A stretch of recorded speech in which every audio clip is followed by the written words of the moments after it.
Hey, it's me, Destin. Welcome back to Smarter Every Day. Earlier this year, I had an amazing opportunity to board a US Navy nuclear submarine on an ice floe in the Arctic. This is the next video in a Smarter Everyday deep dive series into submarines and how they work. So far, we've learned about the command structure and how torpedo tubes work, and there's a lot more videos to come. Given the fact that while on board this submarine, we're literally under several feet of ice, it's very important to me to understand how to handle situations that could jeopardize the boat. We have to be able to fix these problems from within the submarine, because a little problem could grow into a big problem in a hurry. So the word of the day for this video is casualty. Casualty. Casualty. What is a casualty? Casualty is what we call any kind of problem, I guess you can say. So a fire, flooding, those are casualties. So we are one of the biggest things that we train to, like I talked about, submarines, a very unforgiving environment, is to very rapidly, aggressively attack any kind of casualty in order to save the ship and save each other. So that's what we spend a majority of our time training to. This is Matt. Chief Charlton is going to be the primary person to walk us through the different ways of responding to fire or flooding on the boat. Okay, we just got in. We have to get trained on what to do in the event there's a fire. So you can't, no ability to surface, no fresh air, right? So we have EABs, emergency air breathing system. So you have these manifolds all over the boat. What you do is you turn this right, it's just a little plug that'll fall out. Okay, if you look on the deck here, if you have a rectangular non-skid pattern, that means it's directly overhead. If you have one that's triangular shaped, then it's kind of on the bulkhead and you have to just look a little forward. Got it. All right, so first step you want to do is save yourself, plug the hose in so you have an air supply. You kind of got to shove it up in there.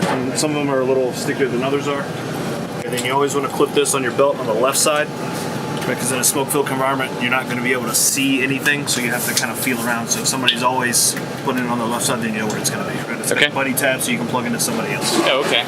Yeah, share. Yep. And then what you do is you put your chin in the bottom here and pull the straps up over your face. And then you tighten the bottom two straps first. Then you tighten the top. And then you pull the flash hood over like that. Right, so this is to protect you from heat damage. Obviously you want to roll your sleeves down. If it's hot, you want to get out of the affected space as soon as possible. But this is what will let you breathe in a smoke-filled compartment. Yes, sir. Okay. Can I try it? Yep. So first things first, I'm going to put this on my belt. Left side, strong side. Left side. Just plug it straight in, or is it? You got to shove it way up in there, yep. You'll hear it click. Oh, there you nice. Go.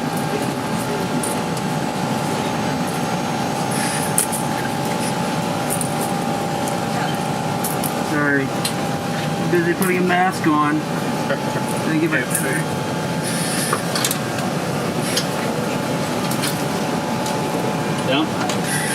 Alright, so then if you want to check and make sure you've got a good seal, what you'll do is you'll take a breath in, twist that to the clockwise, and then you want to hold it because it's going to pop out, and then make sure you have a good face seal. If you get any air in there, then you're not getting a good seal, and you can get some. There you go. Alright, so now plug it back in. Good to go. Cool. That's easy. And the right thing to do is for me to yell air before I do that, right? You can. That's just a submarine thing. You want to let people know, hey, I'm going to cause a noise. It's not really normal to have air anywhere, so if we hear that, it can perk somebody's ears up and say, hey, what's going on? So we just kind of do that to let everybody know what's going on. Gotcha. So fire, we're not worried about that. Nobody cares in the fire. So I say, if you're running around saying air, everyone's going to look at you like crazy. air. There you go. So I did that wrong. Yeah. so that's not hold it when I do it. With the aim. Yeah, okay. Yeah. Things you learn on the first day on the submarine. Okay, got it. So where would this be located? Cruise mess is like a centralized area for everyone that's off watch. They kind of hang out here anyway. Yeah. So if a fire was to happen right now, right, the guys that are out here, they would just grab this. They're not going to run into their rack, grab an EAB, and then run to the unaffected compartment. So what does the call sound like in the event of a fire? There would be an announcement on the 1MC, which is the general speaker, followed by a general alarm. It's just it bongs for about 26 seconds, and then it'll turn off, and then they'll announce fire, and then they'll do a big long announcement for where it is, what the class is, how to route the hoses, things like that. We're going to come back and see how they actually fight a fire together, but first, let's head down and see what they do if water starts to flood the boat. Okay, so we're in the torpedo room, which is awesome. That's a torpedo by my foot. You know, normal stuff. But my understanding is this is the room that's most likely to flood. Is that correct? Yes, sir. Now, why is that? So we have the torpedo tubes that are directly to sea. So we have one here, or two here. Yeah. And then two on the port side of the ship. Okay. Got it. So the idea is if you get a leak there or something, it's going to come in.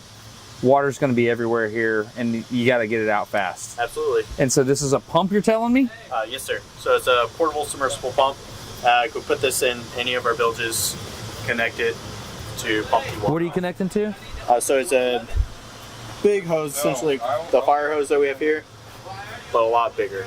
So how long would it take to empty that bucket? As soon as you turn that pump on, it's going to empty in about 5 seconds.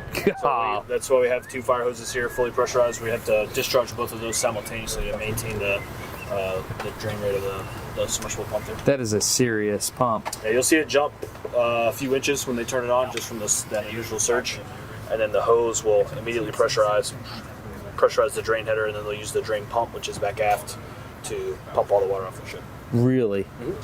So it has to pump it at a pressure that's higher than the depth that we're at, right? Correct. Yep. So it's variable speed. So we'll use that to pump overboard and overcome sea pressure. That's amazing. So that pump line is going to come alive. Yep. It's going to smack him upside the head. Right in the face. I'll probably deserve it. Whoa.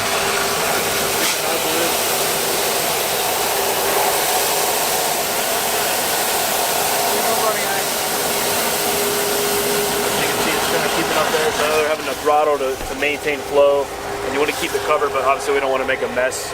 Like the more stuff you make a mess, the more you have to clean up later. So Right. we can go ahead and Cool. I'm closing it. Secure the drain pump. shut the bells. Shut the bells. They're shut. Mine's shut. It's Start the first pump. Start the pump. Start the pump. Start the pump. All right, stop the pump. Stand by. it's the hose backfilling. Some of it is, yeah. Yeah. Start the pump. 2 drain stations. Start the drain pump. Start the drain pump. All right, stop the pump. Stop the pump. All right. And stop the drain pump. That's a lot. It is a lot. So like a little bit of water got on the floor. A little bit. So what happens to that water? So there's actually a bilge underneath here, so we'll go in and there's a bilge suction that we can use to pump that out with a pump, and then the rest of it that we can't get that's below the suction, we can use just a regular vacuum cleaner, clean that up, dump it into a funnel, and it'll fill up one of the sumps or bilges that we have. Really? And we'll consolidate all that stuff and then we pump it overboard. Wow. It's amazing. Can I follow that hose? Yeah. I can follow that hose? So I'm following that drain hose.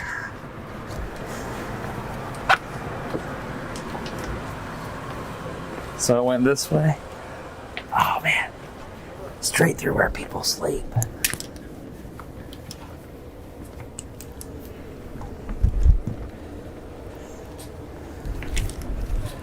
This is where people sleep.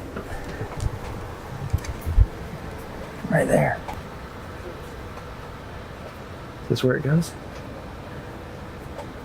That's where it ends up. So pipes right down there, and then it goes to the trim system. Back in the crew mess, quickly becoming one of my favorite places. Yeah. What are we doing? All right, so right now we're going to do a simulation of the putting a temporary patch on the pipe that would have been leaking during the flooding drill that we're doing. This is just copper pipe? It's just a copper pipe. Got It's it. open-ended, just for the simulation. So What kind of material is this? It's a piece of bent steel with rubber on the inside, so that way when we actually put pressure on it, it kind of digs in, creates like a gasket, Yeah. holds everything together. Cool. Rock and roll. Does this happen a lot? No. Thank God. It's a bad day. Oh yeah, it's a horrible day. And so what they're doing now is that they're applying this chain wrench, and what that's going to do for them is, imagine that pipe was ruptured, and so the flooding would be coming out of that pipe. So what they're doing is the chain wrench is going to hold that banded in place, so that they can apply the strapping to it, and then eventually secure that, and then that's what's actually going to hold the pressure. But in the meantime, right, they're not just going to hold that on with their hands, because depending on what your depth is, that could be too much force for one person to hold. So it's going to be about a 2-person job. They got their personal protective equipment on, all the gloves, so they don't cut themselves on the metal straps. They apply the patch to the pipe, kind of off from where the leak is, so the leak's still going to be going on. Imagine like straight out this way.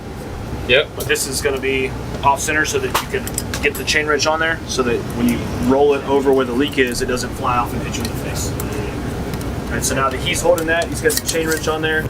He's going to apply the strapping, and that's what's going to hold the pressure on the pipe. So they do it on one side, they'll dog it down is what it's called, with our bandit tool, which is what he has there. So he'll apply that, he'll wind that up, and that will create tension on the bandit. Oh, got it. I see it now. Yep. So as he winds that up, that'll apply the tension. And then once you start to see a crease along the edge of here on the strapping, that's when you know it's actually taking the pressure off of the leak and it's applying it to the strong back. So the blue is called the strong back. Yep. And what's the gasket material called? It's just a gasket. Got it. Rubber. Got it. So that's the band. So this is a permanent band, or well, it's not a permanent fix, but it's pretty close to it. This would be as close as we could get without, doing some sort of weld repair or pulling into port and getting an IMA to come down here and fix the pipe for us. So in the meantime, this would allow us to casualty restore system if it was something that we needed to operate the ship. We could do that by applying this emergency patch, and that would stop the flooding. So you're at sea, at depth. You spring a leak. This is what you do. Yep. So are you maintenance, or what's your title? Yes. So I am a machinist mate. So I'm a mechanic, but I just work back in the engine room. So, but damage control is just an important part for everyone in the crew. So you said machinist. So do you guys have a mill and a lathe on the ship? We do. Really? Can you show me that? I can't, fortunately. Oh, you can't? It's back in the engine room. Everything's in the engine room. Everything cools in the engine. Oh man. Every person on board has to be able to stop flooding, put fires out, respond to casualties. So if you see a guy with their submarine dolphins on, that means that they have proven that they know that. So far you've seen a nuclear machinist mate, a non-nuclear machinist mate. In a second you'll see a cook come out, fight a fire, electricians. Down in the torpedo room, you have torpedo room, you have sonar tech. So no matter what your job is in a submarine, you have to know how to fight a casualty. And the two big ones for us are fire and flooding. So really? That's what's unique about submarines. Like other communities have special guys that's their whole job is to do damage control. But everyone here does it, from the cook to the captain knows how to stop. That's awesome. It's a big deal. So this is it, huh? So that's it. That's it. Done deal. So she's sealed up, huh? Yep. So in a matter of 3-4 minutes, we're now able to withstand about 2,000 pounds of pressure with just this temporary patch that we have. That'll handle 2,000 psi. Yes. Wow. And with each with every additional band, that's an extra 1,000 if it's applied properly. Really? Yes. Wow. So, man, that's legit. It's a little bit harder when it's spraying on you, though. I'm Oh assuming. yeah, it definitely is. You guys ever done it? We do a trainer every now and again up at on upper base, the subschool portion, and they actually have things spraying on you. You got to run around and try and get it before water gets too hot. Oh, really? Yeah. So water's coming in on you. Oh yeah. Yes. It'll fill up like a swimming pool, so they'll pump thousands of gallons a minute through this big rupture in a pipe, and you got to get in there, and you're wading waist deep, hands cold. You got all the tools you need. You're trying to apply this emergency patch, and we send as many people as we can to that, and it's a pretty awesome training. Oh, yeah, because, just because the water's coming up, that means you just got to work faster, right? Yeah, and if you do it in the wintertime, the water is significantly colder, so Really? extra motivation to get the pipe patch on there quickly. Wow, that's amazing. So Captain's about to simulate a fire, and we're going to, you're going to put it out? I'm not putting out. So here we're testing the rapid responders on the ship. So we our metric is minute. We want a minute. We want guys in here extinguishing agent on the fire, because within about 2 minutes, if there's a fire about the size of a trash bag, it would make the forward compartment, the control room full of smoke and won't be able to see in and out. So we practice all the time to quickly secure the power to put the fire out, and then the watchstanders. And again, like I said before, you'll see nuke electricians, you'll see a cook, you'll see nuke mechanics, you'll see sonar techs. They all come, rapidly respond, and Senior Chief's going to talk you through that whole sequence of events. But it's going to be right there. Do they know it's coming? Oh no, we do it all the time. Surprise. Okay, cool. Sweet. This time, yes. But normally, we do it all the time as like a surprise. Yeah. Sweet. So he'll walk you through this. So are you about to start a fire by plugging in something? When I get the word. Yep, so again, the name of the game is we can't really light off a fire on board, so we have to simulate everything we do and clue people in with just something visual or something audible. Right? So Yeah. we use a small bicycle light here. That'll simulate that there's a fire in this electrical component, so somebody should call that away. and then if it was to spread, say, to the surrounding area, this is all lagged, so that's all flammable material. We would plug these rope lights in, and it would spread to the surrounding area, right? And then from there, it would go either in the outboards and up, or it would go just straight up if it's in an open space, right? So you always man the seam as well as the vertical spread so that you can attack that if it was to light off. Right, so what I'll do right now is I'll light off this electrical fire, and then our galley watch captain will call that away in the space. Code red! Code red! Code red, code red, code red and forward compartment. Best from battle P15. And so what he's just done is Code he's... red in forward compartment. Code red in forward compartment middle level. Flash Charlie code red from the So are you judging them right power now? panel P15. Always judging them. Engine test set. Fire main pressurized to 5 pounds and ready for use. All right, so what he's done now is he's called it away. The chief of watch knows, so everybody now knows where it's powered from, and they can secure power. We want that done within the first 30 seconds, so that we can hopefully put out that fire because it's electrical. All right, so we've gotten our initial response. He's come through. He started fighting the fire with the CO2. He's now been relieved by the watchstanders back aft. They brought portable extinguishers with them. They've secured power. Code red. Power secured to power panel P15. All right, so Verdi just secured power, and so now he's here to don his breathing protection like we showed you earlier, and he's going to relieve the unprotected person that's fighting the fire. And you'll see right behind you that CS1 just showed up with a fire hose, so that's our fire hose, I relieve you. You relieve me, alright? Pressurize the hose! Pressurize the hose! All right, so now we've got a sustained firefighting. Engine test set. Burn! So we've now we've tested our agent. We now have a continuous application with the fire hose, and that's something that we can sustain. Extinguishers last for about 4 to 5 seconds, but now that we have a fire hose, our EAB watchstander is going to relieve the hoseman who's not protected again from that smoke. And now we have a semi-sustained firefighting effort. He'll continue to burst until he's relieved by off-going watchstanders. So we always have somebody on watch. We always have somebody driving the ship, operating sonar, back aft, operating the engine room. Right, so those are our initial responders that we want to show up. Right, they're gonna be awake. They don't have any other duties. So they are fighting the fire until the off-going guys are dressing out in full firefighting suits like you would see show up at your house if your house is on fire. Oh, wow. Right, so in a minute or two, you're gonna see watchstanders come from back aft. That'll be a team of 3 personnel. It'll be a leader with a firefighting thermal imager. That's called a NIFTY. He's gonna be your eyes and ears.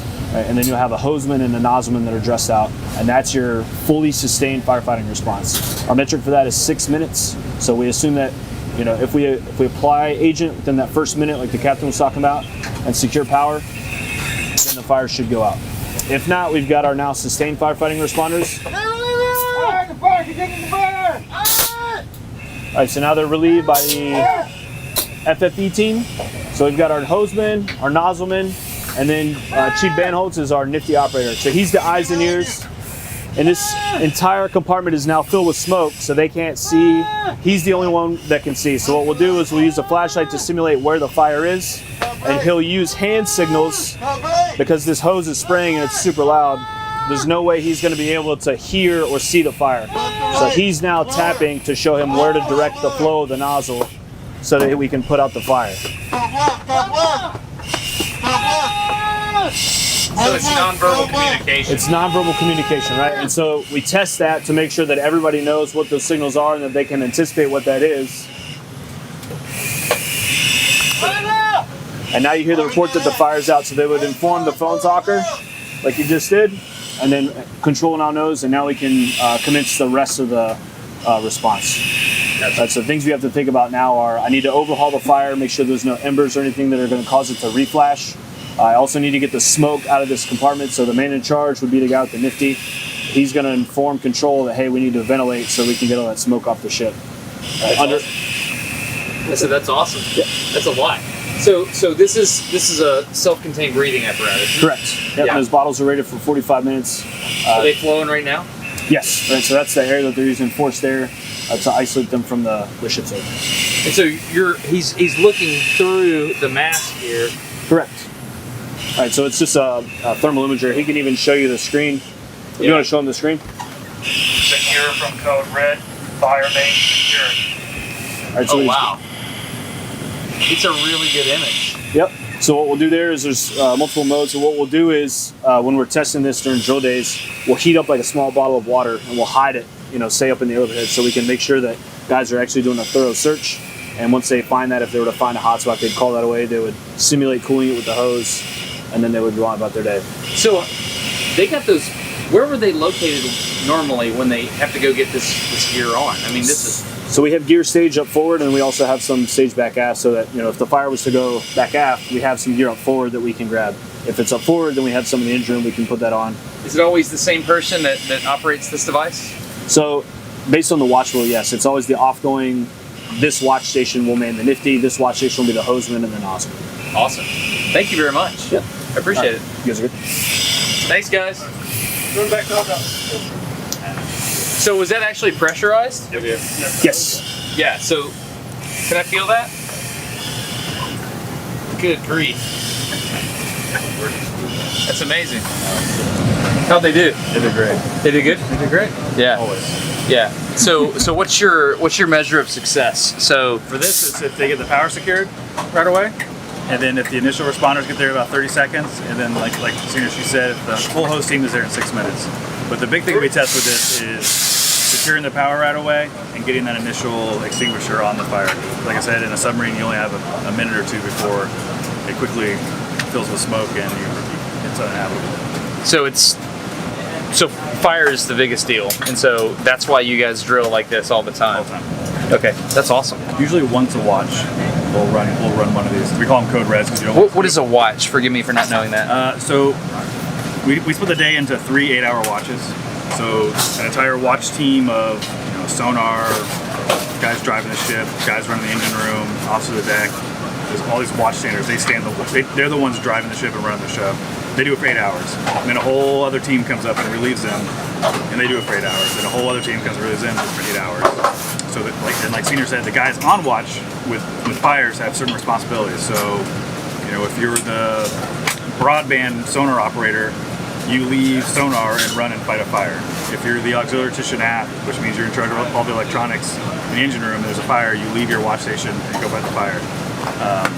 And then if you're the off-going guy, like you just got off watch within the last 8 hours, like these guys, then you have just certain responsibilities. So, if you're the off-going engineering watch supervisor, like Chief Van Holtz, if he's asleep and he hears fire, he wakes up and he puts that on and fights the fire. Wow, that's intense. It's a big deal. Thanks for showing me that. So to summarize, so the first thing is get to the fire and get the first fire extinguisher on it. Yep, calling it away accurately so that control knows and that everybody else can respond to that. If you were to, if somebody's tripping over the words and they're too excited, then they could call it away in the wrong component, or somebody responds to the wrong area, or they secure power to the wrong thing. Got it. Okay, second thing is what? Is applying that agent. So getting an agent on the fire and then getting a continuous application of that agent. So your CO2 lasts for so long, getting somebody else to show up and supplement you with an additional extinguisher, and then don breathing protection. So that's what they'll do. They'll drop off an extinguisher. You've still got one that's good. They don their breathing protection, and now they're good to go. So I saw everybody did this. They said, I relieve you. Yep. What's the deal there? So again, right, you think about a smoke-filled compartment. You can't really simulate that very well in a drill environment, but we have to force them into that muscle memory, right? So they're not going to be able to see the fire.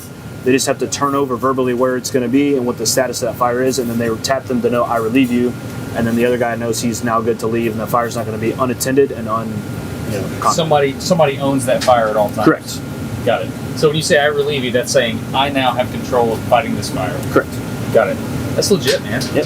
Thank you very much. Yep. That was awesome. How long did it take you to get this on? So typically we're able to get everything dressed out in about 3 to 4 minutes, especially if you're experienced and we practice so much. So it's really key to get dressed and back there on time, so that way we can stay in the heat where other people in their regular uniform would get pushed back. Really? And you just have the gear ready to go at all times? So they're all staged in lockers. These are hanging up, like Senior Chief said, but basically, yep, we rip these off and then all the guys back down help us dress out because they know the importance of us getting back on time to be able to put out. All right. Can I just say that you're very tall to be on a submarine? So how often do you hit your head? All the time.